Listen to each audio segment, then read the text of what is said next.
It's gone. Stop clinging to the past. That's what my own daughter said as she sold my wedding ring. I stood frozen in my kitchen, hands trembling, the foreclosure notice screaming red on my front door. But hidden in an old Bible, my late husband left something he knew I would one day need. I've stayed silent long enough. Now betrayal will be answered with justice. If you've ever felt a story like this in your own family, let me know where you're watching from.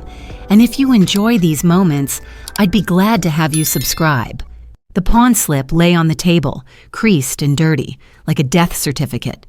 I stared at it, every fold cutting deeper than words ever could.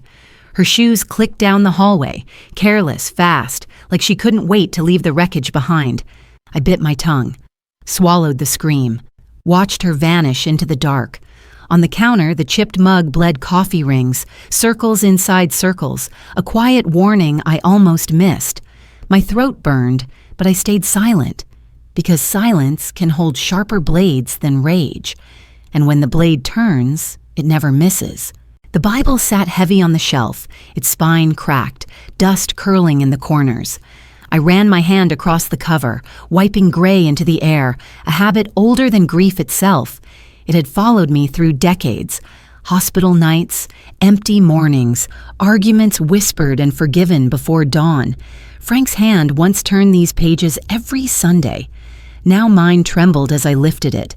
I pressed it to my chest, the smell of paper and time grounding me. And still, Sophia's words clawed at the back of my skull. When she was 5, I watched fever burn her skin, every breath a battle. I stayed 7 nights on a folding chair, knees swollen, whispering prayers into her damp hair. When tuition bills piled high, I sold my mother's earrings, pearls she gave me on my wedding day. I stood outside the registrar's office, holding the receipt, hands raw from work, tears pressed deep so no one could see. Sacrifice has fingerprints. They stay on every object you give up. Even if the world forgets, a mother's hands remember. I reached for the family photo on the counter. Frank's smile caught in the glass, frozen mid-laughter. My thumb traced his face, then slid to the edge where Sophia stood, eyes shining, a child who once clung to me. I clenched the frame tight. Wood creaked. Glass bit my palm. 3 breaths, 3 seconds, 3 memories colliding. What changes a child so completely? Love given, love returned, then love turned to hunger for more. Maybe you've asked yourself the same question. The Bible slipped from my arm and landed hard. A hollow thud, louder than it should have been. I froze, listening, sensing something more hidden inside its weight. I bent down, steady but restless. My fingers brushed the spine again. I kept it, though I never knew why. Some things stay because they're meant to be found, and when the moment comes, they speak louder than blood. The envelope waited on the mat, thick, heavy. Across its face, stamped in blood red, "Final notice." My hands shook as I tore it open. Paper scraped, words cut, foreclosure, auction date, amount past due. I read twice, 3 times. Still the same. The house wasn't mine anymore. The kitchen blurred. Chairs, table, walls swam in and out of focus. I pressed my palm against the doorframe, steadying myself, but the wood felt foreign. This wasn't just lumber and plaster. Every inch carried Frank's sweat, his laugh buried in the studs, his breath in the mortar. I walked the hall slow, fingertips dragging across peeling paint. Here, he patched the wall after a storm. Here, he carried Sophia to bed when fever broke. Now she had signed it away, her hand, her signature, her betrayal. I sank into the chair by the window. Light fell cold across the floor. My chest tightened, breath shallow, eyes burning but dry. I wanted to scream, to shatter glass, to curse her name. Instead, I folded the letter, once, twice, slid it into the drawer where silence was my only defense. Punchline. She stole bricks, but she also stole blood. I looked outside, grass uncut, mailbox leaning, neighbors passing without a glance.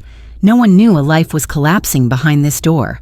And then, foreshadow quiet but sharp, my gaze fell back to the Bible on the counter, its cover still cracked, its weight unnatural, a whisper I wasn't ready to hear. The house he built brick by brick was slipping away. The Bible slid when I moved it. A soft thud, heavier than leather should sound. From the cracked spine, a slip of yellowed paper slid free and fluttered to the floor. My breath caught. My knees bent slow. Fingers hovered, afraid of what they already knew. The page was folded twice, edges frayed, sealed with tape that no longer held. I peeled it open. Inside, a letter in Frank's handwriting, crooked, pressed deep into the paper. Ink faded, but his voice clear as thunder. For Margaret. For the day she will need this, I gripped the table. My chest tightened. He had known. Even back then, he had known. A second sheet tucked behind the letter. Official, stamped, notarized, a contract, a will, a signature that left no doubt. The property, the house, the accounts, every line pointed to me and our grandson. Not Sophia, not the daughter I no longer recognized. My hand shook harder with each sentence. The truth unspooled, measured, and merciless. This wasn't oversight. This was foresight. Punchline, he left me armor hidden in plain sight. At the bottom of the letter, his final words struck harder than any gavel. Blood will betray. Prepare yourself, Margaret. Do not let love blind you. I pressed the pages to my chest. Paper crumpled. My heartbeat pounded through the folds. The silence in the room turned sharp, as if walls themselves were listening. Foreshadow whispered in the margin. An unfamiliar mark, a sequence of numbers, a date circled twice. A clue, perhaps, or a warning. I didn't yet know which. I sat still. 3 breaths, 3 heartbeats, 3 promises rising from ink. He hadn't just left me memories, he had left me a weapon, and now it was mine to wield. He knew. Even back then, he knew. The lock clicked at midnight. Metal teeth scraped against metal, slow, deliberate, hungry. I sat in the dark, one hand on the remote, the other gripping the armrest tight. Hours earlier, I had slid Frank's contract across a polished desk. The lawyer's eyes widened, then hardened. He nodded once. Nothing more. Proof was now in safe hands. At home, the phone call played back on my recorder. Her voice, sharp, urgent, dripping with demand. Sign it, Mother. Sign it or lose everything I pressed. Stop, rewound, played again. Each syllable cut deeper. Now the door rattled. A shadow moved in the hall. Sophia's whisper hissed through the crack. Hurry. Find it before she wakes. I leaned closer to the screen. The cameras caught every angle. Gloved hands, a crowbar, her accomplice lifting drawers, flipping cushions. I didn't move, didn't shout, didn't run. I watched. I recorded. I waited. Punchline. Sometimes silence is the sharpest weapon. My breath slowed. My fingers tapped the table. 3 beats in steady rhythm. Let her think I was powerless. Let her think I was asleep. She tore open the Bible's hiding place, empty now, except for dust. Her curse filled the room, low and venomous. For a moment she froze, staring straight into the black eye of the lens, as if some part of her knew the truth. The house was watching back. I leaned closer to the monitor, whispering into the dark where only I could hear.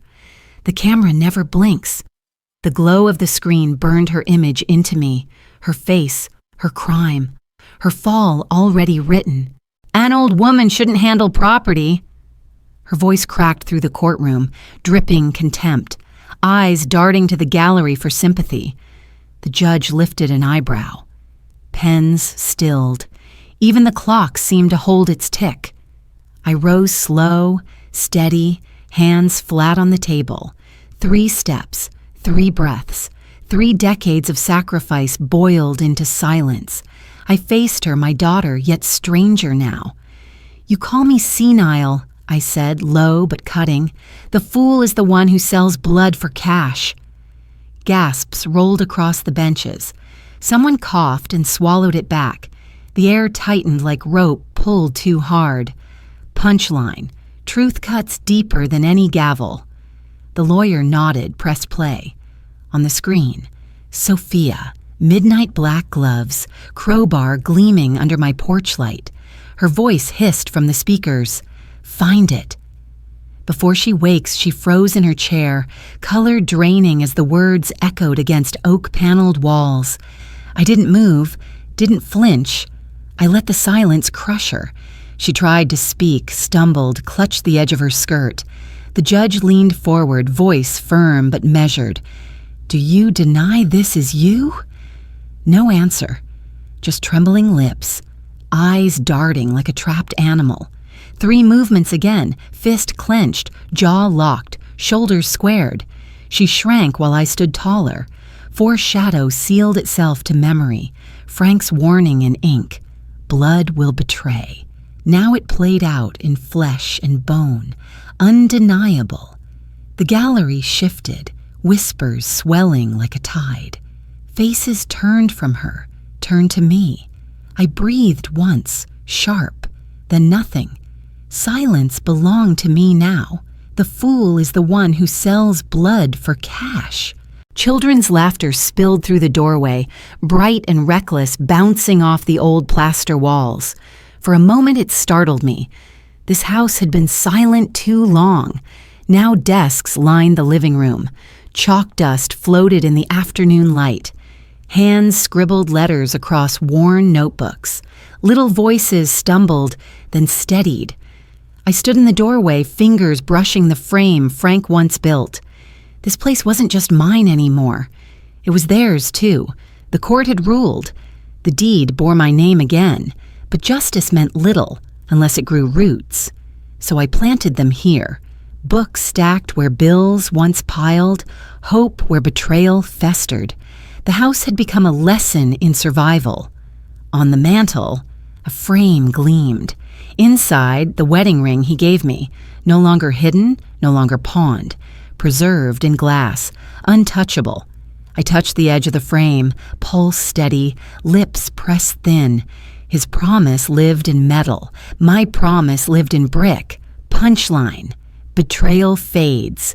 Justice endures. The children laughed louder. A ball rolled across the floor, bumping my shoe. I bent, picked it up, passed it back, my hand warm against theirs. 3 motions, 3 generations, 3 reasons to keep standing. For every scar betrayal left, love had etched deeper lines, and those lines would hold. I stepped back, watching sunlight flare against the glass around that ring, a symbol, a vow, a warning. Foreshadow lingered in the shine, because betrayal may return, but now I knew how to answer it. I turned off the lights, leaving only the frame glowing in twilight. The house exhaled, and for the first time in years, so did I. The house no longer carried arguments, only the echo of children reading, chalk against old wood. On the wall, his wedding ring caught the dusk, a circle of gold, still unbroken. I touched the glass, the cool frame grounding me. Not possession, not victory, only remembrance. A neighbor's wind chime trembled in the evening air, simple notes, fragile, yet enough to fill the silence. I thought of Frank's hands laying each brick, of nights when Sophia's fever broke in my arms, of the weight we carry even when no one sees.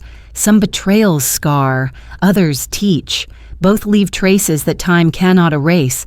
But here, amid desks, laughter, light, those traces soften like cracks in stone that let moss grow. I whispered nothing. Just let the air listen.